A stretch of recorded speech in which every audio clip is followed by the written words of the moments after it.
I sat down for coffee not long ago with an old friend who had just turned 61. He had his Social Security statement spread across the table like it was some kind of verdict. He kept rubbing his knuckles while he talked, the slow kind of rubbing you see from a man whose body has spent decades doing honest work and now sends him a small invoice every morning for all of it. He had been a carpenter for most of his life. Ladders, scaffolding, knees that had been paying the price for gravity since the Reagan years. He looked at me and said, "Warren, the government keeps telling me if I wait until 70, I can get about $800 more a month. But if I wait until 70, I am not even sure I will be climbing into an RV anymore."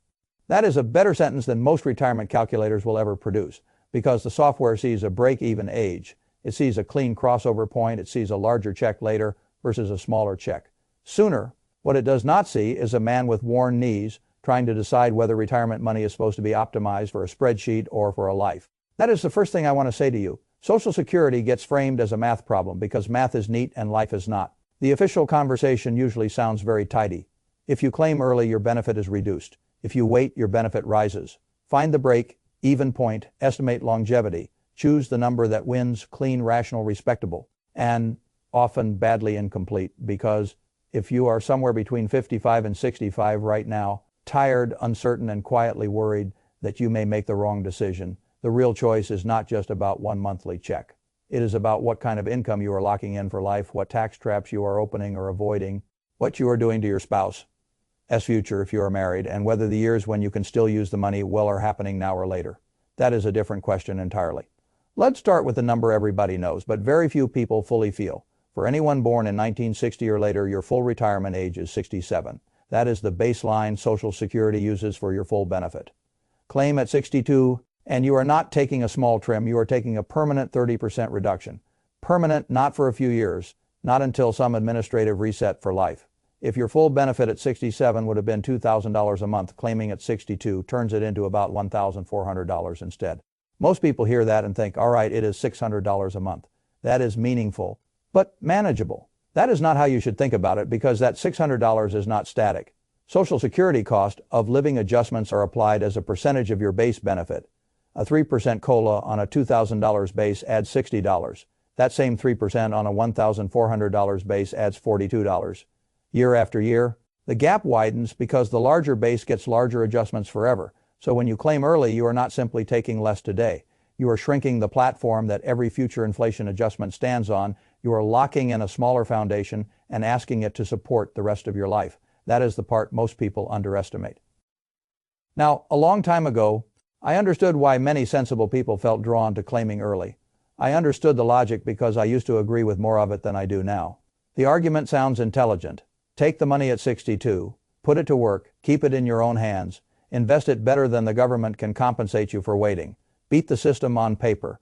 That argument has a certain elegance in real life. It runs into a problem called sequence of returns.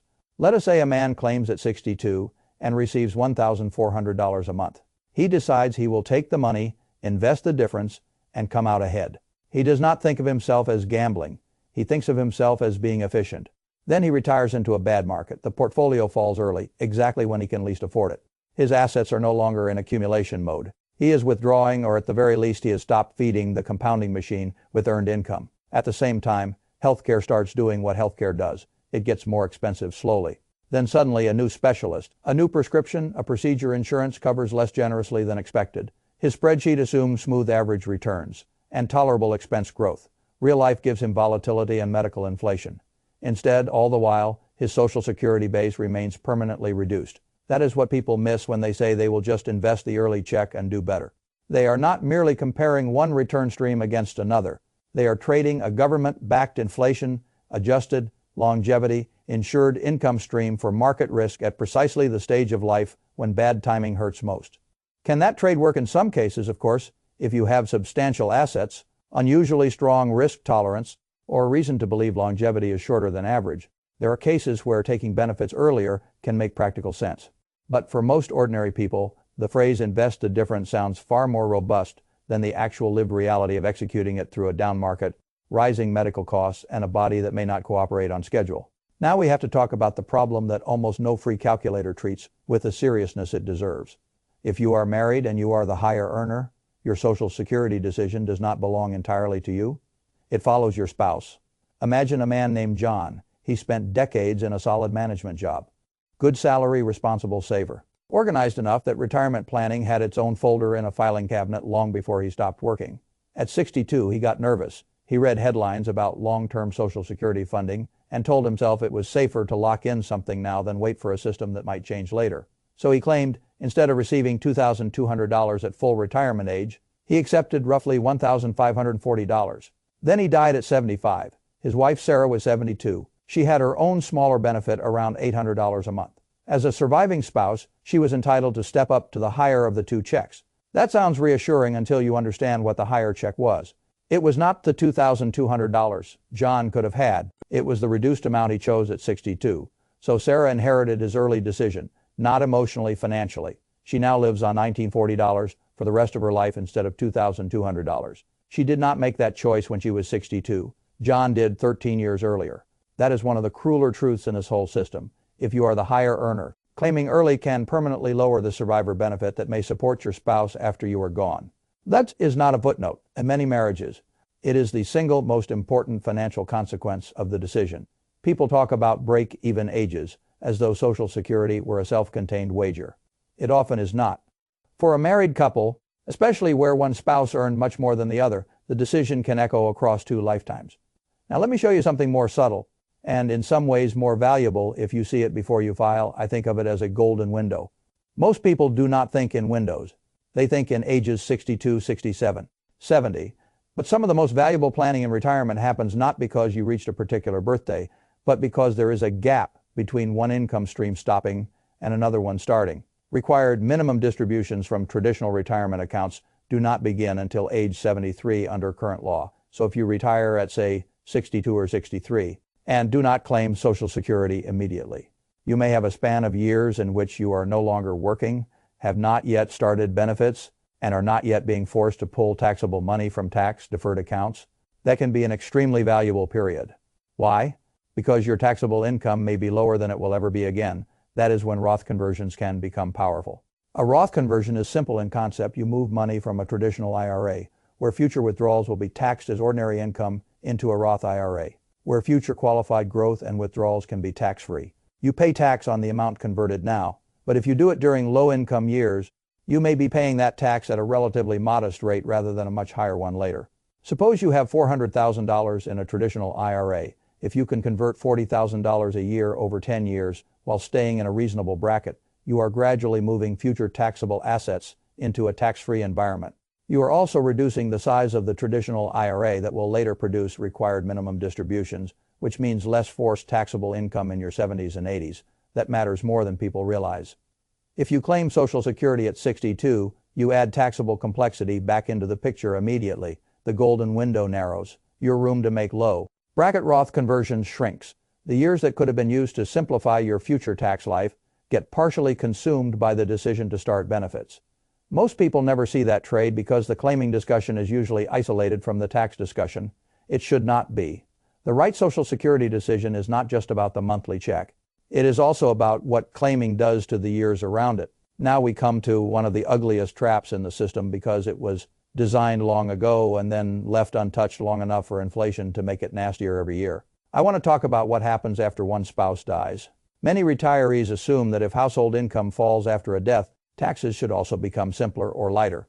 That sounds reasonable. In a human sense, it would even feel fair. But fairness and tax law are not close relatives. When a married couple files jointly, they enjoy broader brackets, a larger standard deduction, and wider thresholds for how much Social Security can remain untaxed. Once one spouse dies, the survivor typically moves to single filing status after a brief transition. Those thresholds shrink quickly. Here is where it becomes painful. The taxability of Social Security is determined partly by something called provisional income. It is not just your normal income, it is a formula, including adjusted gross income, tax-exempt interest, and half of your Social Security benefit, and the thresholds that govern how much of your Social Security becomes taxable were set decades ago and were never indexed for inflation. That last part matters enormously because wages grew, benefits grew, prices grew, but the thresholds did not. So each year, more retirees get pulled into taxation without Congress having to announce anything dramatic. For married couples, if provisional income exceeds certain thresholds, up to 85% of Social Security can become taxable. When one spouse dies and the survivor becomes a single filer, The thresholds do not adjust in some compassionate proportion to reality. They compress. The widow or widower often ends up with less total income and a more punitive tax framework at the same time. That is why I call it a widow's penalty. The lower earning spouse may already be inheriting a reduced survivor benefit if the higher earner claimed early. Then, after the death, the filing status changes and more of the remaining Social Security can become taxable. Same grief, less income, narrower tax lane. If that sounds like the system is working against the most vulnerable part of old age, that is because in this respect it often is. Now add IRA withdrawals to the mix. This is where the so-called tax torpedo comes in. Suppose you are drawing from a traditional IRA in retirement. Every dollar of that withdrawal increases provisional income. And once you move deep enough into the zone where Social Security becomes taxable, an additional dollar of IRA withdrawal does not just add one taxable dollar. It can cause more of your Social Security to become taxable too. So one extra dollar of withdrawal can effectively create much more than one extra dollar of taxable income. That is the torpedo. It is slow, technical, and devastating precisely because it does not show itself clearly in advance. It just makes April look worse than expected year after year, especially for widows and widowers already dealing with smaller margins. Now put all of this together. A permanent 30% reduction from claiming at 62, smaller COLA adjustments forever because the base was reduced. A survivor benefit for your spouse locked at that lower level. If you are the higher earner, a narrower golden window for Roth conversions because you started benefits sooner, a widow's penalty after the first spouse dies, and a tax torpedo that can quietly make more of the remaining income taxable than retirees ever expected. If you are wondering why I say the decision is bigger than the break, even calculator, there is your answer. But I also want to say something equally important because I have no interest in turning this into the opposite kind of mistake. Waiting until 70 is not automatically the smart move. That is where many professionals become just as unrealistic as the calculators. They begin to optimize retirement for maximum monthly income at an advanced age without asking whether those are the years in which the person can actually use the money best. I like arithmetic, but arithmetic has no knees. It does not know whether your back hurts. It does not know whether the men in your family tend to fail physically in their late 60s. It does not know whether your work has quietly worn you down so much that another 5 or 8 years on the job would feel like a punishment rather than a strategy. Retirement researchers often describe 3 broad phases, the go years. When you are active, mobile, and still interested in using money on experiences, travel, family visits, hobbies, and movement. The slow go years.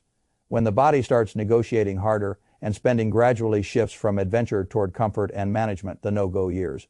When the range of possible activity shrinks and a great deal of spending on joyful discretionary things declines, not because you became wiser, but because the body and energy budget changed. This framework matters because a retirement plan is not only about maximizing lifetime nominal receipts, it is also about when the money can do the most for your actual life.